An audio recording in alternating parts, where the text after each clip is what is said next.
Most of you know my seminary background, and so I am going to start what I have to say with a text. I'm not going to give you the exact location because I don't know what the exact location is, but in the book of Revelation, it speaks of the first two things that are ushered into the lake of fire. God's destructive fire are the spirits of doubt and fear. You can look that up for yourself. Just keep that little thought in mind. The first two entrants into the lake of fire, as it speaks of in the book of Revelation, are the spirits of doubt and the spirits of fear. These are the two strongest spirits, if you will, in the satanic arsenal. Now, that's as far religious-wise as I'm going with you. But I just do that as a setup.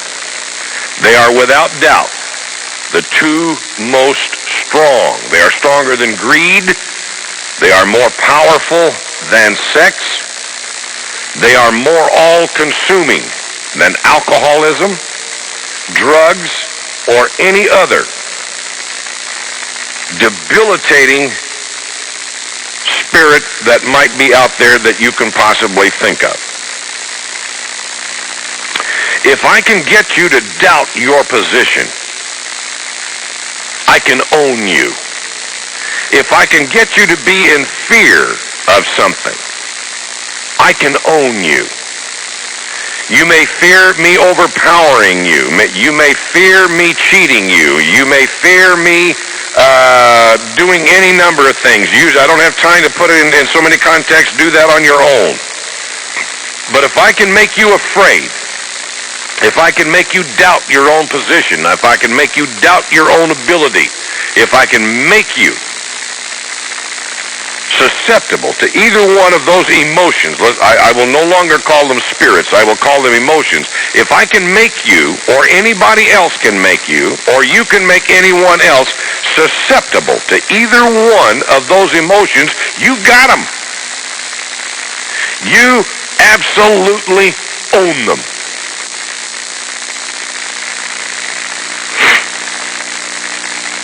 I was reading in the paper that got me started on this whole thing, Thursday, September the 29th, below the fold in the Republic, a headline here that says, "Dread of crime stalks Arizonans," poll says. Grandpa, get his glasses on here because there's a couple of things I need to read as a result of this. I'll read you just a little bit of this article and then highlight a few things out of it. Now, again, if I strike a nerve and you want to get on the phone, get your line, get it reserved, but lay the phone down and listen to me because, again, I'm going to go probably till about the first commercial set before I break up and take phone calls. One sip of quick coffee and then we'll go from there. Dread of crime. Remember what I told you about doubt and fear? Fear of crime could have very easily been put here in this headline. Doubt of safety. Any number of ways that could have been used in this headline. In part, the article reads as follows, and I quote, "Jane Burton walks toward her car in the parking lot of Westridge Mall with a couple of keys tensed between her thumb and forefinger. If anyone jumps her, she wants to be able to slash her attacker or poke an eye out." Close quote. Quoting again a little farther down, more than a third of state residents, speaking of Arizona, 37% interviewed in a recent poll for the Arizona Republican KFYI TV Channel 10 said they had changed their routine in the past 6 months just to reduce their risk of being a crime victim. Keep in mind doubt and fear. There's there's a graph, a pie chart in here a little further on in the article that tells about how many people believe this and how many people believe that and how many people believe the other. And I read it with a certain amount of interest, and then I began to feel resentful. Then I began to feel angry. Then I began to get almost, angry is a good word. And I thought, dear God in heaven, people read this kind of stuff, and though you have never even thought about it, all of a sudden it comes to the forefront of your mind, and you say, yeah, I'm afraid. Yeah, I'm scared. Yeah, I'm altering the way I live and the things that I do. And fear and doubt for your own safety, doubt for your family's safety, fear of the unknown, fear of somebody that you don't even know, have never even seen, and more than likely in your lifetime will never ever see. You become tense and you become afraid and you begin looking over your shoulder and you begin doing a whole bunch of things. And I sat there on my patio in the morning time as I was drinking my coffee and reading the paper this past Thursday morning, and I said, wait a minute. I'm not afraid of crime.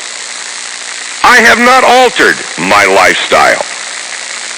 In the last 6 months, or for that matter, the last 6 years. Because I'm not afraid of these kinds of things, and I am not going to let articles like this and the other articles that I see put me in fear of this. I call your attention to the local television news broadcasts, and to some degree radio news broadcasts, but more importantly, local news broadcasts, that is. I challenge you in this coming week, and I'm serious about this. This is a homework assignment for every one of you listening to me. Tune in to any television station that you want to tune into. For the 6 o'clock news in the morning, the 12 noon or 11:30 or whatever it may be at noon, long towards the noonish hour, and the 5 o'clock and 6 o'clock local news broadcast. Have a pad and pencil in front of you. Pick your own channel. And if you do one on Monday, do another one on Tuesday. And you may have your favorite channel and your favorite newsreader or whatever else, but just for the fun of it. Do this for the week. A pad and pencil with you. And I want you to count the lead stories that the local electronic, particularly television, now radio not so much, but television especially, if for no other reason because it is visual, I want you to count the lead stories. Now, when they get down towards the sports and they get down towards whatever else, you can forget it because it's pretty well gone by then. But I will bet you money today and give you odds that in the first 10-minute segment of any local television news reports, 50% of their lead stories will have to do with crime. A Circle K got robbed. Some schmuck down in the alley or whatever got shot by person or persons unknown. Somebody comes out of a bar, gets in an altercation, somebody pulls a knife and stabs the yo-yo. And I could go on and on and on. It may be a domestic violence case where the husband shoots the wife takes a baseball bat and beats the living bejabbers right out of her husband, or on and on and on we could go. You take a pen and pencil, and I will promise you, if we critique this again next week, and I think I'll keep this material and we do this, and I challenge you to do this, as many of the stories as you possibly can. If you hear it at 6 o'clock, it'll be repeated at noon. And you hear it at 5 o'clock tonight and 6 o'clock tonight. It'll be repeated tomorrow morning. And you'll see the cameras out there, and you'll see the yellow crime strips, and you'll see the flashing lights, and you'll see all of these things. And it's crime after crime after crime. And I come back to you with 2 or 3 things. And here's something else I want you to pay attention to. When you read about this story, when you watch these crime stories on television, local news television, I want you to make a mental note, if you will, and you can even make an addendum on your notepad if you want to, if you really want to get that serious about it. How much of this is within 5 miles to 10 miles of your neighborhood? And I guarantee you not 1 in 50 of those will be anywhere near where you live. We have become so caught up in this crime situation. Yes, I know our jails are absolutely puking full of individuals. But let me remind you of one thing. And I don't want the people from Normal to start calling up and taking over my phone lines when I say this. 60% of the people incarcerated in the last 10 years in the United States, be it federal or be it state, 60% of those individuals incarcerated in the United States in the last 10 years have been drug users. Not drug smugglers, not kingpins, not drug growers, but drug users. We have jammed our jails full of people who have been caught smoking marijuana, shooting heroin, or snorting cocaine. Now, there's a whole argument and story for legalizing drugs, and I'm not getting into that. That's another argument and another discussion for a totally another day. But I got to tell you something.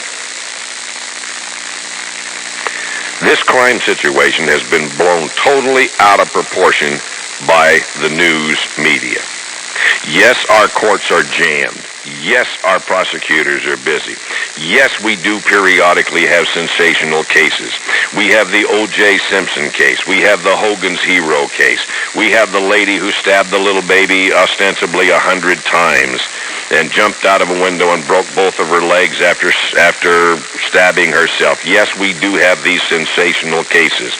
But when you get right down to the nuts and bolts of all these things, ladies and gentlemen, you are not in a situation where you are going to be a victim of crime, major crime.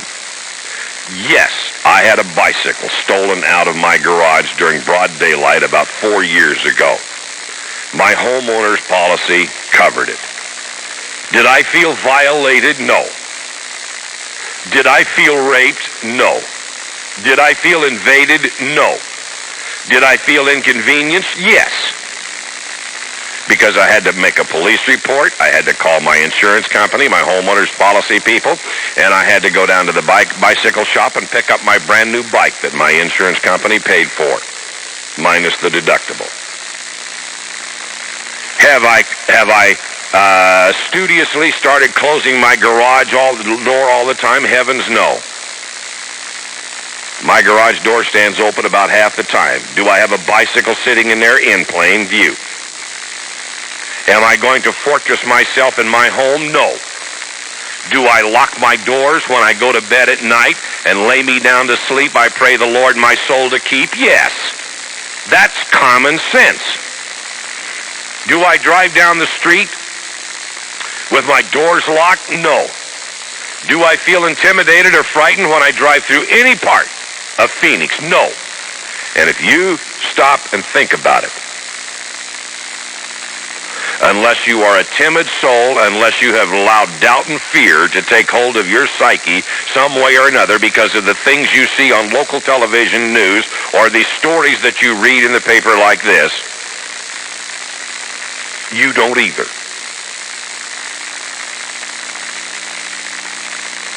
I refuse to be intimidated. I refuse to give in. I refuse to allow these kinds of things to make me walk in terror. Now, common sense tells me do not walk out in the middle of the interstate during rush hour, as far as that's concerned, any other time. And you can extrapolate that over to other things that happen in your daily life. Am I going to send my 3-year-old daughter to walk 1.5 miles at 11 o'clock at night to the Circle K or the 7-Eleven or the AM/PM or Safeway or Albertsons or wherever to get me a pack of cigarettes or a 6-pack of Coke? No, I am not going to do that. But am I going to let my 6 or my 7-year-old walk 1 mile to school in broad daylight? Yeah, if necessary. We are becoming a nation of spooks and spooky individuals. We are being intimidated. We are being frightened. This is what I was talking about with a gentleman a while ago, and I got to pause and do some business, and I'm going to come back and continue this conversation momentarily. And now I'm going to switch it over to politics and a few other places like that. We have dealt with crime, but I'm talking about doubt and fear. Individuals out here who are living their lives in fear. And their politicians are telling us, oh, our children are in jeopardy. Oh, we've got to spend $1 billion taking care of our poor little children. Oh, you've got to pay more taxes.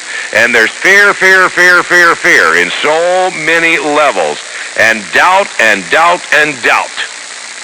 And I'm saying, hey, wait a minute.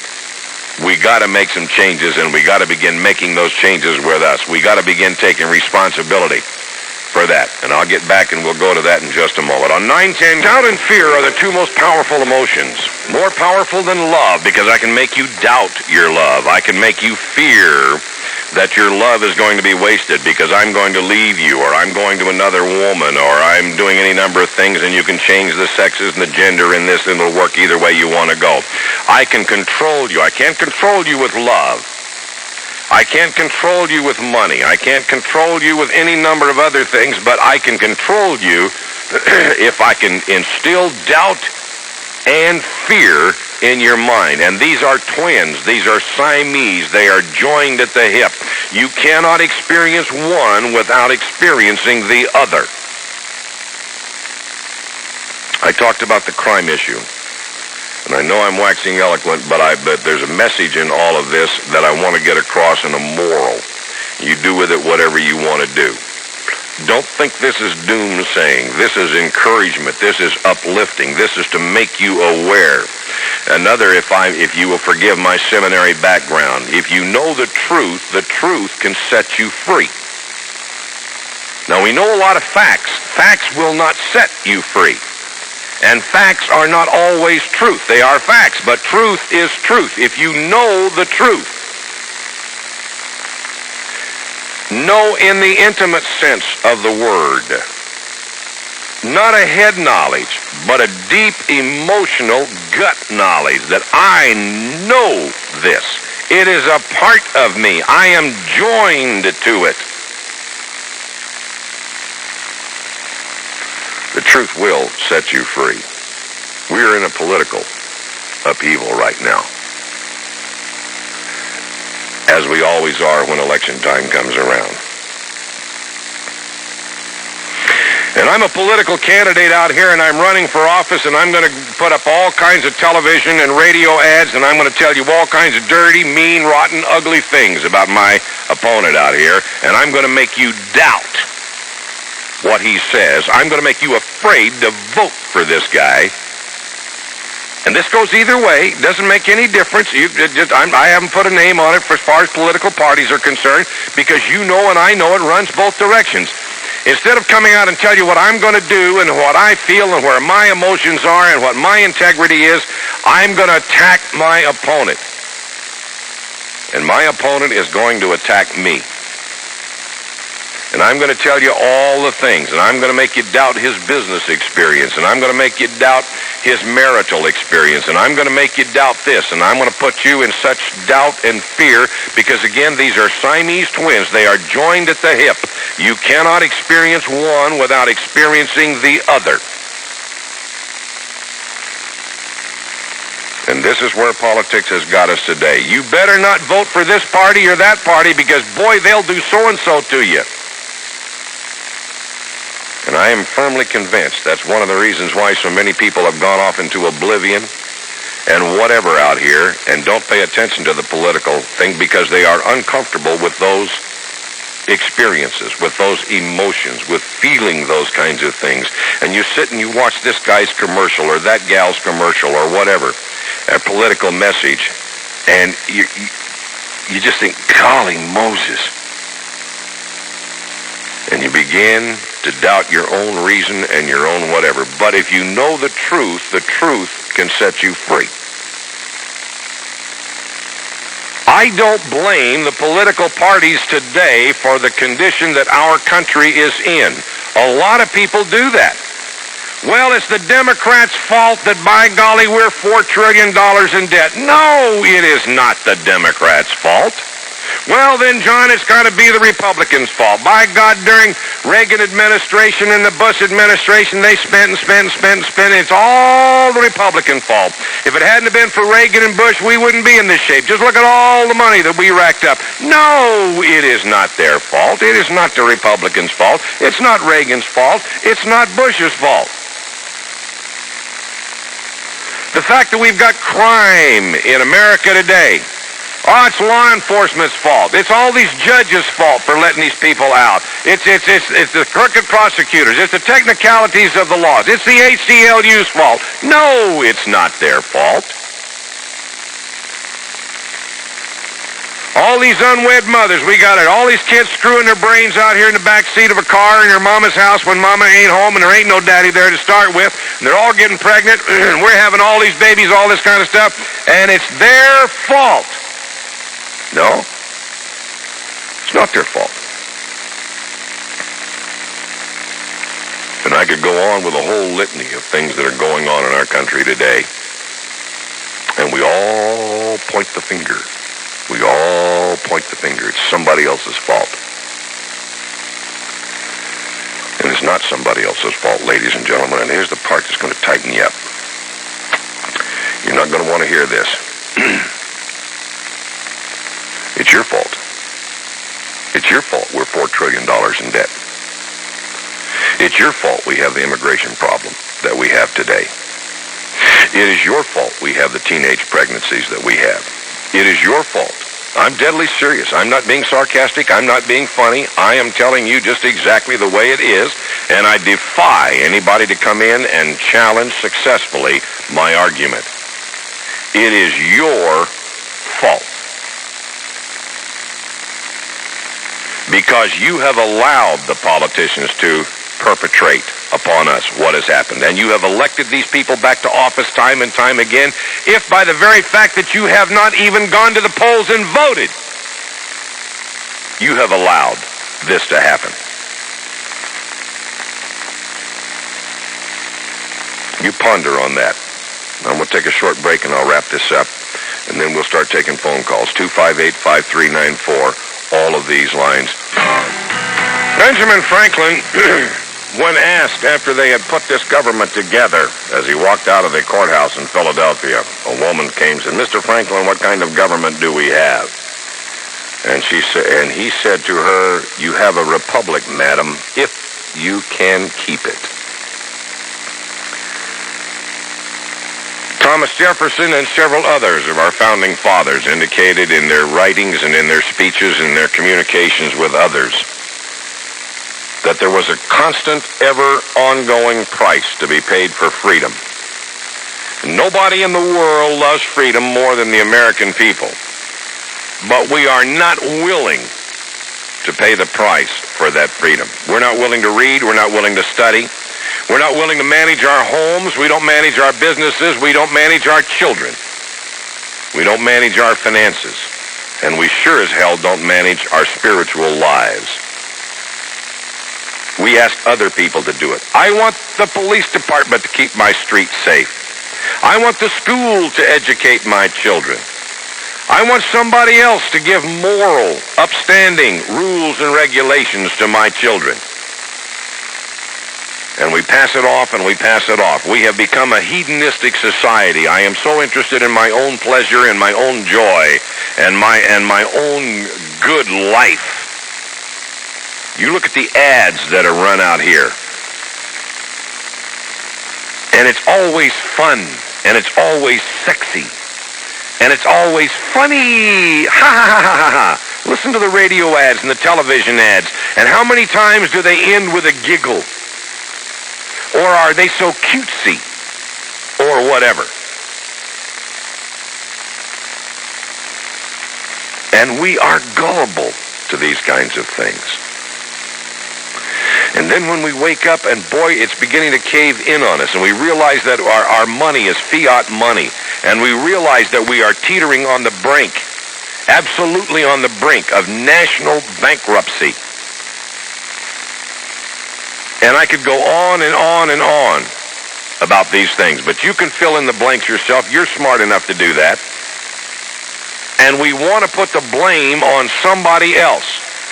It is the school's fault that my kids are not educated. Hell no, it's not the school's fault your kids aren't educated. It's your fault because you didn't go to the school board meetings and you didn't go to the PTA meetings and you didn't see that your kid was actually doing homework or challenge that teacher. Why aren't you giving my child homework? And then you sitting down at night with that kid seeing that they do their homework. It's too easy to say, oh, just get the hell out of the way and go watch TV. I'd rather roll on the floor and watch Married with Children and all the sexual innuendo. And your kids see you laugh and they see you joke at these young teenagers going out here honking each other and whatever else. And you're just laughing and carrying on. And you sit there in a cold sweat or a hot sweat and whatever. And you watch these people on television or the movies that you rent and bring home or that you go see. And here they are sweating and heaving and glistening and whatever else between the covers, and you're sitting there with your tongue hanging out like you wouldn't believe, and your kids observe this. And they say, oh, Mama and Daddy are saying this is good. Mama and Daddy are saying this is wonderful. You watch some of these programs like Roseanne and whatever, and you listen to these kids smart mouth their parents, and you get the studio laughter, and you laugh along with it. And your kids observe this, and they say, oh, Mama and Daddy think smart-mouth kids are funny and wonderful. And then they don't understand when you slap them across the lip when they smart-mouth you. Or they smart-mouth the teacher. And they see that they cannot get punished in school. They see that the teacher can't do anything to them. They know that as juveniles, the law cannot do anything to them and will not do anything to them. And there's no hue and cry. There's no scream to the legislature to change the law. There's nothing along these lines, and everybody sees this. And then you want to know why you're afraid to be in your home? You want to know why we have the political corruption that we have? You want to know why all these things are going on out here right now, and you don't understand why, and you are scared to death in your own home, in your own car, in your place of business, and you doubt that the world is ever going to make it through another term. I've had people write me letters and say, John, there won't be an election in 1996. Certainly there will be an election in 1996. It'll be just like all the other elections out here unless you and I begin to do something about it. It is not Congress's fault or the president's fault or anybody else's fault. It's not Janet Reno's fault that all those people died in Waco. Oh, we had the great talk shows and whatever else. But what did we do about it? Did we get together in our churches? Did we get together in our Kiwanis clubs? Did we get together in our Lions clubs? Did we get together in our men's group or our bridge group and say there's something got to be done about this because it is wrong, and form a group and begin to move? Now, the environmentalists have done this. The PETA people have done this. The ACLU has done this. There's been a whole bunch of people out there. And because the most of us have sat on our dead intellectual butts, and we have not done one thing, we have waited for somebody else to do it.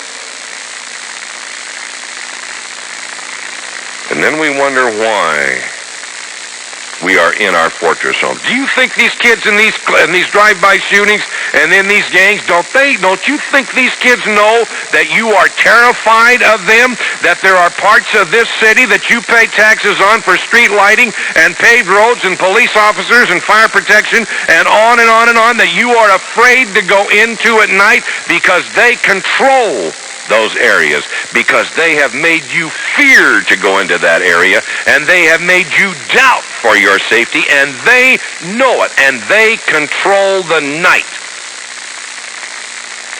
There's a letter there's a woman speaking in this particular article that I read in Thursday's paper. She lives out between Avondale and Buckeye in a relatively uninhabited area. Been out there as a school teacher for 23 years. But she sees the gangs moving in her direction. So all she does is bolt her house, lock her car, and walk in fear and trepidation and never go out or venture after dark. And the gangs know. Do you think these people are stupid? Do you think they are ignorant of the power that they have? Because you and I have given them that power. Somebody who is in jail is locked up.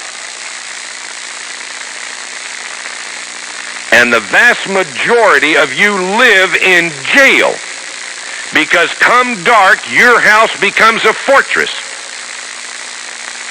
We are enamored in this society of guns, and everybody needs a gun, and I've said that. And I'm not arguing that you shouldn't have guns, and I'm not in favor of gun control. I'm not in favor of registering guns. I own guns, and I know how to use my weapons. But we are Fortress America. We lock ourselves in our houses. We're the ones that are in jail. The gangs are out in their Chevy Impalas, and they're driving up and down the streets, and they're shooting people, and they're drinking, and they're robbing, and they're making beer runs, and they're dealing in drugs and the prostitution, and they're banging the living hell out of your daughters, and on and on and on. Because you are in jail. You are locked up in your own home. And they own this. And until the American public gets their belly full, if in fact they do, and with this I'm going to wrap it up, until the American public gets their belly full and decides that you're going to take your streets back and you're going to take your political system back. I got to do one more thing on the political system. Hang tight, guys. I'll be with you in a minute. I hear people wanting to join this third party, or start talking to the young man a while ago about starting a third party. No, don't start a third party. This is exactly what the major political powers want you to do. They want you to get out of the system. They don't want you to vote. Or they want you to get you off in some little splinter group out here that is absolutely useless, has no effect, no power, no nothing. I heard a gentleman talking to Bob Mohan yesterday, or possibly the day before, as I was out in my car doing some business around our community. Well, we got to start a third party. We got to start a third party. No, you don't want to start a third party. That is exactly what the Republicans and the Democrats want you to do. Because at that point you become absolutely impotent. You aren't worth a bucket of warm spit when you do that. Ross Perot has spent $60 million of his own money and got 19% of the vote. But if you get in the political parties and you start going to the meetings and you start getting yourself in there and you start making your voices heard, you can change those parties from the inside. And this is what has got the power elite absolutely wetting their drawers right now, because there's a bunch of people out here, the so-called religious right, who figured this out. Now, am I saying become a member of the religious right? No, I'm not. I'm saying get in. If you want to make changes, you make them from the inside. I could give you 100 examples of men who've been on the outside. Tom Hayden is an absolutely marvelous example of it. out there with the Chicago 7 and rebelling and whatever else, and he finally figured out this is useless. So he got in the system, and now he's a very powerful member of the California Assembly. You do it from the inside. If you've got cancer, don't put a Band-Aid on your belly button. You go in and find the cancer, and you root it out. And yes, it takes invasive surgery, and yes, it is hurtful, and yes, it is painful, and sometimes it is expensive. But if you want freedom, if you want liberty, if you want the truth, and if you want to be free in this country, there is a price that has to be paid. And the American public has become so lazy and so indolent and so occupied with hedonistic things that we no longer want to do that. And I'm telling you, ladies and gentlemen, you can kiss this country goodbye unless you and I become aware of what's happening, unless we overcome the doubt that we can do it. Well, John, one vote doesn't make any difference. Oh, you don't think so? If one vote out of 10,000 that were cast in the Democratic senatorial primary had switched, one vote in 10,000, check my numbers if you don't think I'm right. One vote in 10,000. If it had altered, Mahoney would be the candidate today. One vote in 10,000 of all the votes that were cast. And Mahoney would be the candidate today, not Coppersmith. Not that it makes any difference to me one way or the other, but I'm telling you, it counts. One person's voice counts. This is 910 KFYI. I'm Overtime, and I'm John Dayl. The lines are all busy right now.